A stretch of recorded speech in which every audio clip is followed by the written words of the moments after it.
On today's edition of the Locked On Eagles podcast, we're going to talk about the free agent signing or the draft pick that's going to have the biggest impact immediately in 2023. Plus, we continue our What Happened To series with Travis Fulgham and Dorial Green-Beckham. A wild Friday edition of Locked On Eagles coming your way.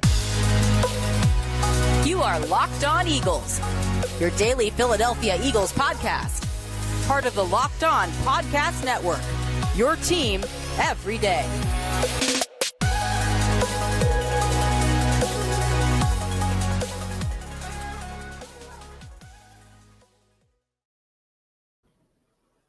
Thank you so much for making Locked On Eagles your first listen each and every day. Shout out to the everydayers Monday through Friday for making us your first listen. I'm Louie DiBiase, joined as always by Gino Camilleri, and today's show is sponsored by Bird Dogs. Look good and feel comfortable at birddogs.com/LockedOnNFL. You're going to get a free Yeti-style tumbler with any purchase. Gino, on today's edition of the show, as I mentioned, we're going to continue our What Happened To series, which I started up yesterday, talking about Sidney Jones and Rasul Douglas. It's not what happened to the biggest busts in NFL history, or Eagles history, I should say, like, Danny Watkins and Jalen Reagor, right? What happened to Carson Wentz? It's more of the younger players that either blew up for a little bit and they couldn't sustain it, or they had high expectations for one reason or another, and it just didn't pan out in Philadelphia. So today we're going to continue that series, but I want to start off by talking about some of the newbies of 2023, the free agent signings of this offseason and the draft picks. And we've already talked a lot on this show about, potential roles for, Jalen Carter and who's going to be the lead workhorse running back between DeAndre Swift and Rashad Penny in that committee, who's going to be the featured player. But it was more from a perspective of like the entirety of the season. But when it comes to like immediately in training camp, the preseason, and then right when the season starts, do you have a feeling of who might be the free agent or draft pick that the Eagles are going to lean on the most? Like, who's going to have the biggest role from the jump? Are we tossing trades in there as well? Because sure, if you want to. Yeah, if you want to put like DeAndre Swift in there. But any new addition that from week one, their role's bigger. Not to say by the end of the year it's different, because I think that's a whole different discussion, especially with the rookies. But like from week one, who are they leaning on the most of the new guys? Hopefully you're going to get sort of a similar first game or just a first couple outings like you got out of A.J. Brown, out of your two running backs that you just brought in. And you know that you're going to lean on Kenny Gainwell. And, of course, Boston Scott will get his carries and touches as well. But those two guys are going to be brought in here to essentially do what they do best, right? And that's just being explosive runners, being explosive with the ball in their hand. And now they're going to be behind an offensive line, which really can keep both of them healthy, and Rashad Penny more than DeAndre Swift.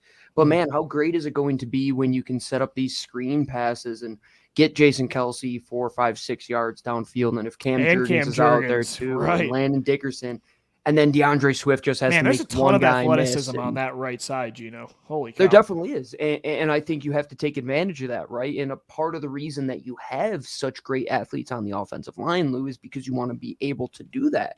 And why was it so frustrating the last couple of years when you didn't have a receiving type of back to go and do that? Well, you have guys that have that skill set that it's kind of just put in their back pocket, and they never really get to use it outside of pulling in the run game, outside of a couple screen passes here and there. But you're going to really open things up with Rashad Penny, I think, with that power run game type of element that you had with Jordan Howard, and then bring that thunder and lightning type of element that you had with Jordan Howard and Miles Sanders back in 2019. And then boom, all of a sudden, DeAndre Swift, he hits you on a wheel route downfield when he's covered by a linebacker. And we're saying, yeah, we missed that element to our pass game, right? Yeah. And then all of a sudden you're going to see, now you're going to have to crowd the box a little bit more to protect against Rashad Penny. Maybe you have to bring in another defensive player to address DeAndre Swift, and then that's going to open up matchups for the rest of the guys on the field. And it's just going to only open up another avenue to exploit matchups week in and week out. And those two guys,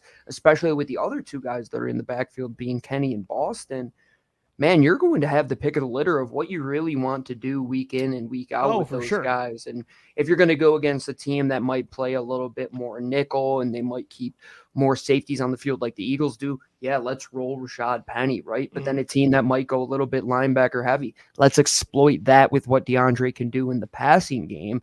And then everything else should kind of just fall in its own right and be exactly what it was Well, last year, just with a cherry on top that you have yeah, this year for in sure. the backfield. Well, and that's going to be interesting to see, like, who, and I'm sure we'll get a better sense in training camp in the preseason, but I think for sure you're going to see a healthy dose of all of those running backs. But yeah, Oh, week absolutely. 1, it's going to be really interesting to see, like, who does lead the way. Is it Penny? Is it Swift? Could it be, Kenneth Gainwell? They're all going to be leaned on a lot. And by the end of the year, you'll really know, because can these guys stay healthy? That's going to Yeah, be, out of a big necessity, question right? for sure. I think a guy that's kind of gone under the radar, and because he's not super flashy, he's not a super exciting player, but he's solid. And also, they lost a player at this position that last year was incredible, and he led the league in interceptions. But how about Terrell Edmunds at safety, right? This is a player that's at a position that they're outside of him, there's no starting experience, right? There's Reed Blankenship, who was an undrafted player last year that showed some flashes, and he started in place of CGJ for a bit, but, he started, 4 games? And so then you have a rookie that we like a lot, Sidney Brown, but he's a 3rd-round pick. I think they're going to lean a lot on Terrell Edmunds. Like, he's going to be the safety that's there on every play, right? I think he's going to win that, like Pittsburgh. I mean, he barely ever missed a snap with that Steelers defense. He's an Iron Man. He's available, and he's a guy that played in the box a lot, a solid tackler. Is he going to be as flashy as Chauncey Gardner-Johnson? Will he make the same impact plays on the ball when it comes to like turnovers? I would say no. But while you're figuring out like who Blankenship is, what you have with Sidney Brown, I think, and they're going to play, I think, more safety, like 3 safety sets this year, most likely. I think you're going to see a lot of them leaning on Terrell Edmunds. And will he be the best safety by the end of the year? Hopefully not, because hopefully that means Blankenship or Brown blew up. But I think early on, like of all these guys, Edmunds is going to have maybe the biggest role. By the end of the year, though, you obviously hope it's like a DeAndre Swift or, I think by the end of the year, I would probably say if Jalen Carter is as advertised, he's the one of all these players that's on the field the most. But for some reason, I don't think he's as exciting as a lot of the other newer additions like Carter, like Swift and Penny. But I think it's probably Edmunds to start. I look at what Seattle had last year with Jamal Adams, right? That safety that plays Yeah. a lot closer to the line of scrimmage, right? And I'm not Especially saying he's too, going. Gino, because you don't have like outside of Nakobe Dean, there's a lot of question marks at linebacker. Oh yeah, and you're going to have to play Terrell Edmunds maybe as your will linebacker a majority of the season in coverage. He's going to be a guy that gets over 100 tackles, and Yeah. I see 3 different outcomes with Terrell Edmunds, Lou. And one is the least favorable, that he is just a guy that isn't flashy, isn't exciting, and you can Yeah, hopefully get he's more by, than but Anthony Harris of 2021, right? yeah, that's what you hope, and Yeah. if that's the worst case scenario, you could still get by. 2, Right. he does well enough to where you want to sign him to a mid-year extension, because the thing with Chauncey was you knew he probably was going to wait on his value to cash in. Does Terrell Edmunds seem like that type of player that's going to No, he garner probably is top somebody level that safety accepts money? a Howie like deal for sure. Yeah. Right, or he completely outplays who he has been over the last couple years, and you do get that compensatory pick selection. That'd be nice. And he's I still would not like old. number 2 to be the option, because I think it would just bring some continuity to that position, and in a role, Lou, where if you look back to what Malcolm Jenkins did for you, I'm looking at Malcolm as being the role that I want Terrell Edmunds to fill more than the Chauncey role, right? I want Sidney Brown with his athleticism that I can fly totally agree. all That's a over really the good back point. end, right? Yes. And Yeah. let him do what he does. Get to the football, Sidney. Don't let anybody behind you, and get to the Yeah. football. Let Edmonds almost be Terrell. like a field general like Jenkins Yeah. was. Terrell, you're going to be asked to be in some big assignments at times, right? You're going to have to go against some of these tight ends that might be a little tougher in coverage, and you're going to have to make some one-on-one tackles in the open field, in the middle of the field. That's a big position for the Eagles. And if you look at how important Malcolm was for that team in the late 2010s run, especially during the Super Bowl, when you had just him, and then when he was gone, you realized how important he was to that team, and how many teams are trying to find that Tyrann Mathieu type of player, right? I'm not saying they're ever going to be to that caliber, but if you could get a safety that is more a linebacker / overhang type of hybrid quarter scheme type of player, Terrell Edmunds might fit that mold for Sean Desai, and he might be that guy that you're saying, yeah, the fit and the scheme, they all came together with Terrell Edmunds. And at the end of the year, he has 100+ tackles. He has 3 or 4 forced fumbles, a couple fumbles recovered, a couple tackles for loss. You're saying, yeah, that makes sense why Howie brought him in, because he saw what he was last year when they wanted to bring him in. And then they brought him in and they got exactly and more of what they thought they could get. More, yeah, absolutely. Because I think both of us were excited when they signed him, but I didn't think that he was going to lead the league in interceptions and be that good at a position that he really hadn't played since college at Florida. But yeah, hopefully, Edmunds probably not going to be at that level. I totally agree with you. That could be Sidney Brown. But yeah, if he can be your poor man's version of Malcolm Jenkins, that's a really solid guy to have. Him or Blankenship. It'd be really nice if just one of them became that kind of player for this team. So yeah, I think Edmunds, those running backs, going to have a big role early on for sure. The rookies probably have more reduced roles, rotations, but by the end of the year, you definitely hope the draft picks are the ones that are stepping up 100%. All right, Gino, let's continue our What Happened To series coming up next. Talking about some receivers that there's been a lot of them that haven't panned out in Philadelphia, but this series is about the guys that we don't talk about as much. This isn't Jalen Reagor and J.J. Arcega-Whiteside and Deshaun Jackson 2.0 and what happened with Nelson Aguilar. We're going to talk a little Travis Fulgham and some DGB coming up next. Let's get weird right here on the Locked On Eagles podcast. And guys, today's show is sponsored by Bird Dogs. Bird Dogs have been a lifesaver this summer when it comes to shorts that I need the 7-inch seams. I need the comfortability, the athletic stretch fit, but I also that comfort, but they've got to look good as well on the golf course, go out for drinks, or if I'm just hanging around the apartment. That's where Bird Dogs comes in. Their stretch khaki shorts are designed to fit slimmer through the thigh and leg, giving you a truly sculpted look, which is definitely, it's not the early 2000s with the baggy shorts anymore. Bird Dog shorts do the exact same thing as Lululemon, but they fit way better. They fit way better than regular shorts that are made of a stiff, restricting cotton, but they also fix the issue of inventing cloud knit fabric that looks just like khakis, but they look great and they stretch, so you get a way slimmer fit without having to sacrifice movement. They use an anti-stink sweat wicking fabric that keeps you cool as well and dry all day long. Go to birddogs.com/LockedOnNFL and enter the promo code, or I should say birddogs.com/LockedOnNFL for a free Yeti-style tumbler, which Gino's rocking right now. You're going to get that free with your order when you go to birddogs.com/LockedOnNFL. A free Yeti-style tumbler. You don't want to take your Bird Dogs off all summer long. We promise you, and we thank Bird Dogs for sponsoring the Locked On Eagles podcast today. All right, Eagles fans, we're continuing on this Friday edition of the Locked On Eagles podcast. Shout out to the everydayers for making us your first listen and a part of your day. And we're going to continue on our What Happened To series right now, where we kind of dive into some of the younger Eagles, I would say over the last, 5 to 10 years that didn't pan out, and they could have been high draft picks, but they're not the obvious ones that we've talked to death about, Carson Wentz, Nelson Aguilar, Danny Watkins, Marcus Smith, Jalen Reagor, J.J. Arcega-Whiteside. It's guys that we had expectations for. They were young, they were promising, but it was more under the radar, the stories of them that kind of just fizzled out. And Gino, one of those guys that completely blew up, and it felt almost like a fever dream, and then it was done. And a lot of it's too because we're trying to remove the 2020 season from our subconscious, but Travis Fulgham, we talked yesterday about Sidney Jones and Rasul Douglas, and it was kind of a quick stint for both of them too, but at least for those guys, they made an impact for a couple of years, right? In certain stints. It was hot and cold, but they had their moments. Travis Fulgham had a 5-game stretch where he was leading the NFL. This was a guy they picked up on waivers in August. He was a 6th-round pick out of Old Dominion to Detroit. They pick him up on waivers, and suddenly they need him because everybody gets hurt again at wide receiver.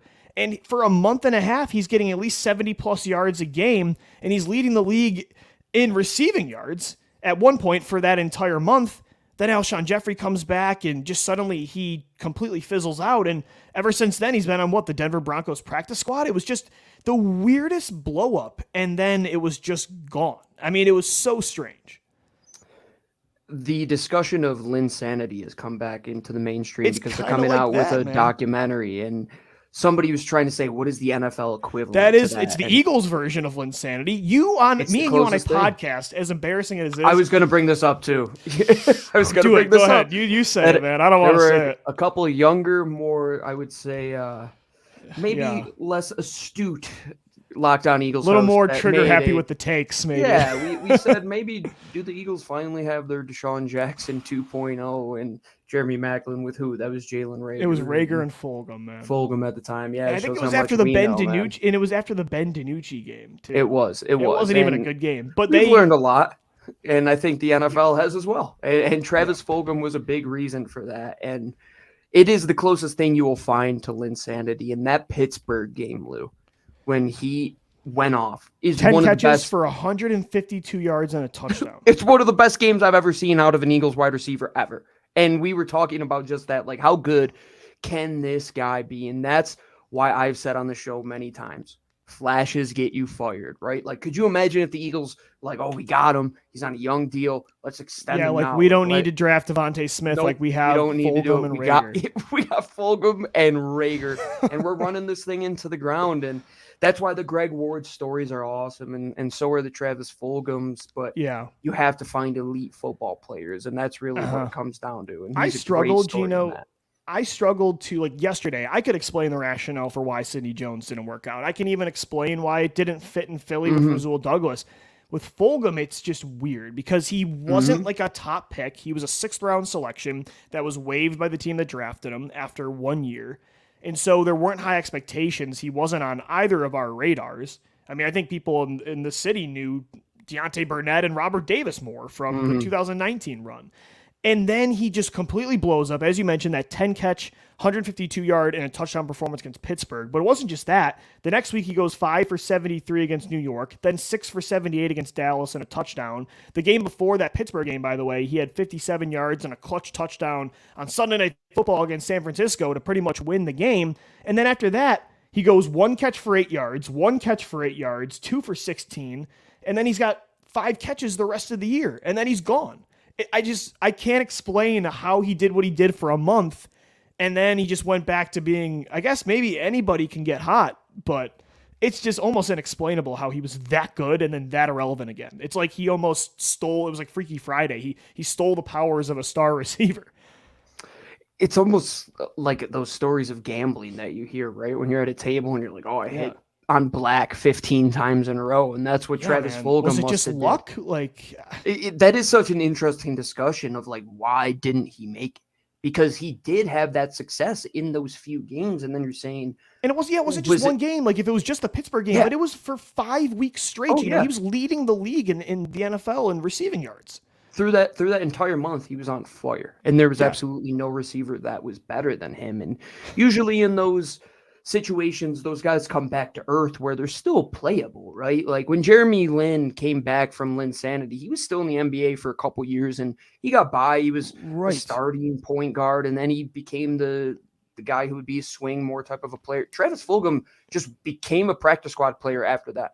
It's not even like he, because that's exactly the point. Jeremy Lin was a nobody, and then he blew up to become a star. He couldn't sustain that, but he could sustain like a role player status. Travis Fulgham was a nobody, became a star for a month and a half, and then went back to being it's almost like he's Bruce Banner, and then he turns into the Hulk, and then he goes back to Bruce Banner, and then he can't turn back, like it's Infinity War.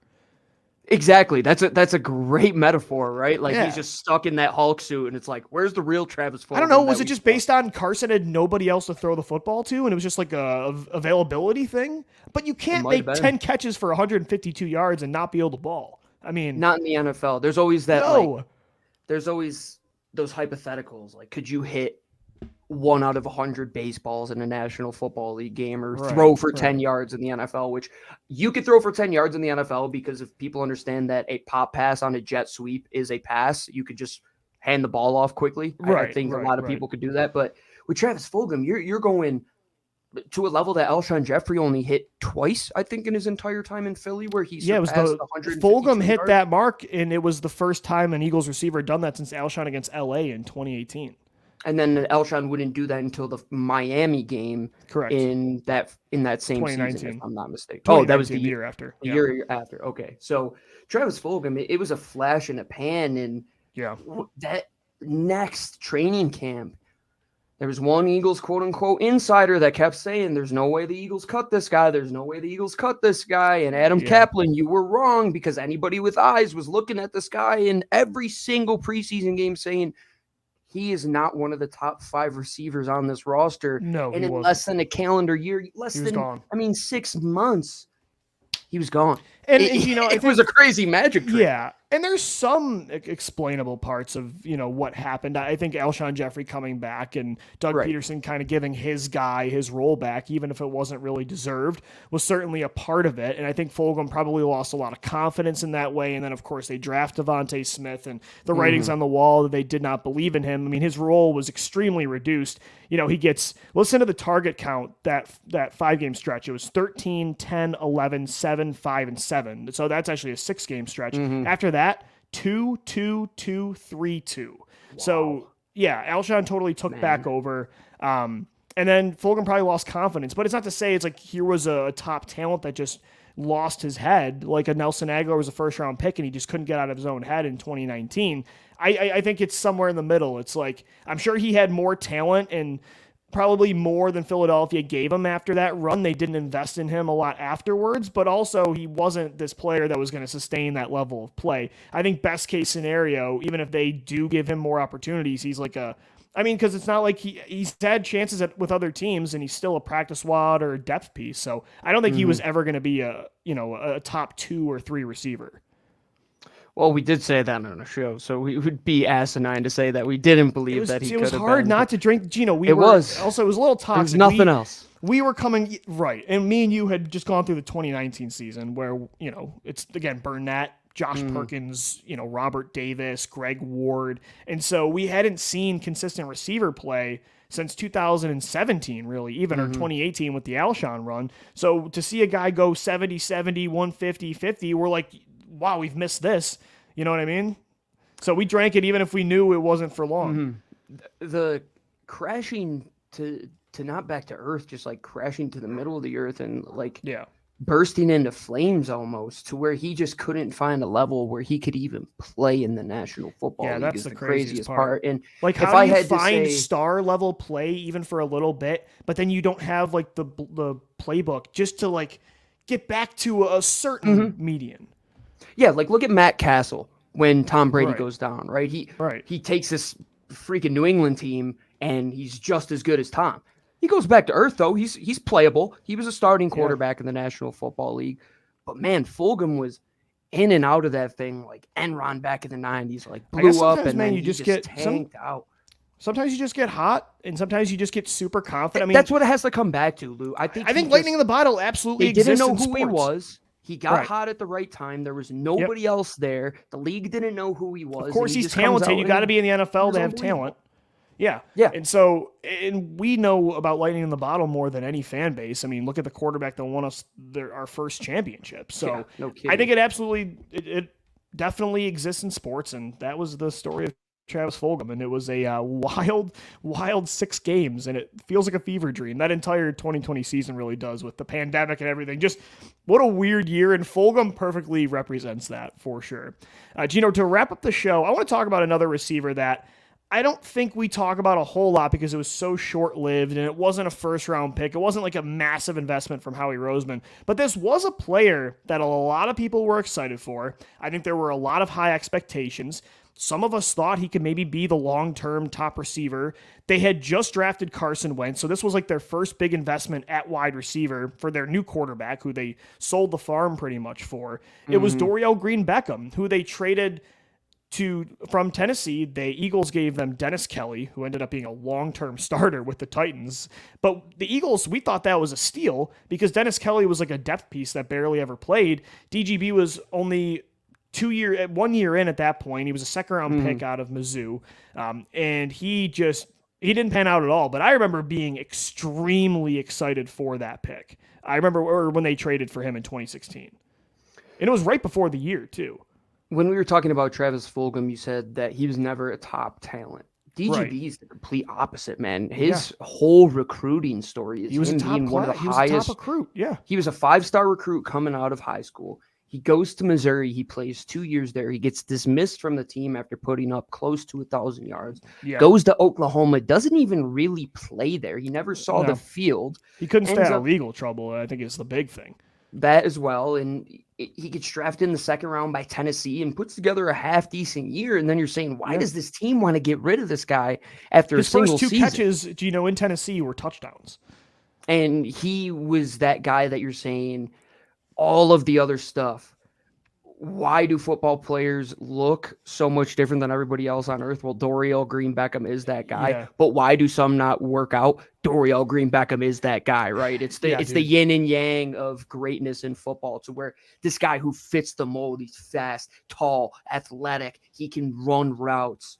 He just had looked the hands part. before he looked the part, but at the same time, he didn't put it all together, and he really never filled out to be that 5-star recruit that you're saying. And you can't just put a 5-star on a guy who's not going to go out and work. And then you put that 2nd-round pick on him, and Howie Roseman out of anybody when he picked up the phone, and you're saying, why do you want to get rid of this guy after a year? That should have been talent. That should have been talent. But that also is a typical Howie move, Gino, right? It's a young player that Definitely fell out of favor for non-football reasons, and it's like low risk. I mean, the Dennis Kelly pick or asset wasn't really, obviously Kelly became a pretty solid player for the Titans for a while, but he was never going to be a starter on the Eagles' elite offensive line. So it was a low risk, high reward move, and it's one of the ones that didn't pan out. And he did that. He's done that a ton over the last few off seasons. And the good thing is the DGB move didn't, preclude him from continuing that trend. And in 2017, he made the same moves for,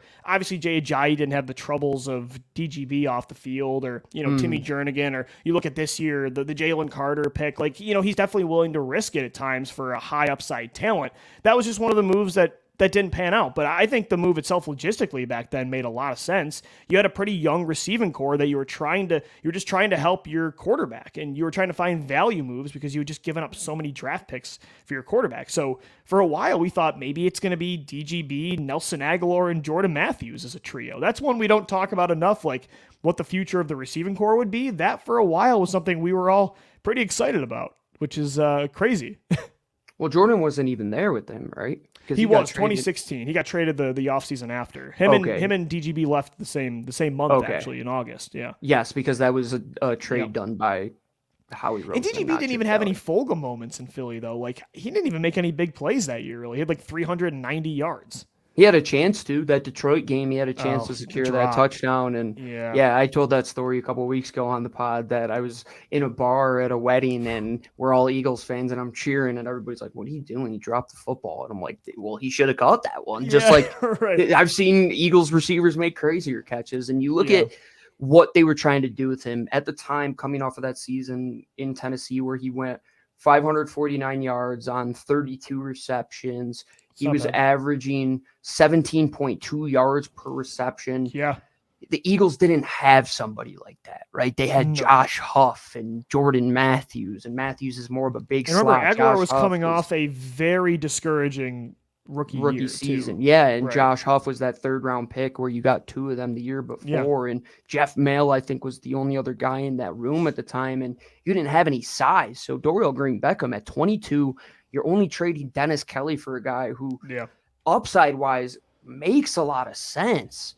But when you bring him into that room, Lou, to see where the culture is in that wide receiver room today versus where it was at that moment in time, to look at that group, man, Dorial Green-Beckham couldn't stay out of trouble, just didn't put in the work. And he's still getting in trouble. I think last year he got arrested, and that's the thing. That's the main part is the what guy. What about Josh Huff? Guy had a gun in his car, gets kicked off the team. Right, exactly. I mean, and that's why, not that Jalen Carter has a history of getting arrested. He doesn't have the track record of DGB, but, those concerns at times stop people from investing in top talents. But DGB, as you mentioned, had so many traits that were intriguing for a team that needs a long-term receiver that it was worth the risk. But DGB just never put in the work, and that's the same thing with Jalen Carter. Like you have to put in the work, and you've got to shake that narrative when it's around you. But with Green-Beckham, it was justified. The guy's been getting in trouble for 7, 8, really since he started college, and it hasn't stopped. Like he was an actual with Carter, we really don't know. And a lot of what we've heard from the Georgia guys at Locked On and from players is that it's not something to be concerned with. With DGB, it was absolutely the case. So that's the main. With Fulgham, we couldn't really. It's like a weird phenomenon. With DGB, we know exactly why it didn't work out. He had all the talent in the world, and he just never put in any of the work or the discipline to become a professional football player. And that's what makes the National Football League the hardest puzzle in the world to solve. Because you're trying to put together a puzzle, and you don't even know what some of the pieces look like that you need to finish the puzzle. And they thought DGB was it. But come to find out, he was for a completely different puzzle. He doesn't fit into the culture in Philadelphia. Neither did Josh Huff, and neither did Travis Fulgham, if we're being honest, right, Lou? Like, you can't sit on your hands in mediocrity. That's what these lessons should teach you, is that the Sidney Jones, the Rasul Douglas, those things happen for a reason. Yeah. Wins and lessons. The Eagles wide receiver room and the cornerback room aren't what they are today without going through what they did back in 2016 in the wide receiver room. Well, it's a good point, Gino, because like in the corner room, if you don't go through the DGB Aguilar thing, then you probably don't say in 2017, screw it, I just need veterans for Wentz. And you probably don't bring in Alshon Jeffrey and Torrey Smith, and look how huge they were for a championship win. So everything, it's a good way to wrap it up. Everything does happen for a reason. Howie Roseman, when he made mistakes, definitely learned from those mistakes. Did he make more mistakes after? Yes, but then he learned again from those. So that's kind of the fun of this series for sure, is to see what happened and what the Eagles have done to build from that. And we've come full circle now with A.J. Brown and Devontae Smith. It feels really good to think back at this now and be like, man, I can't believe we got excited about Travis Fulgham and Dorial Green-Beckham. But now we're justified in being excited about the Eagles receiving core. All right, Eagles fans, that's going to do it for another week of shows right here on the Locked On Eagles podcast. Thanks for making us your first listen each and every day. I'm Louie DiBiase, joined as always by Gino Camilleri. We're part of the Locked On Podcast Network,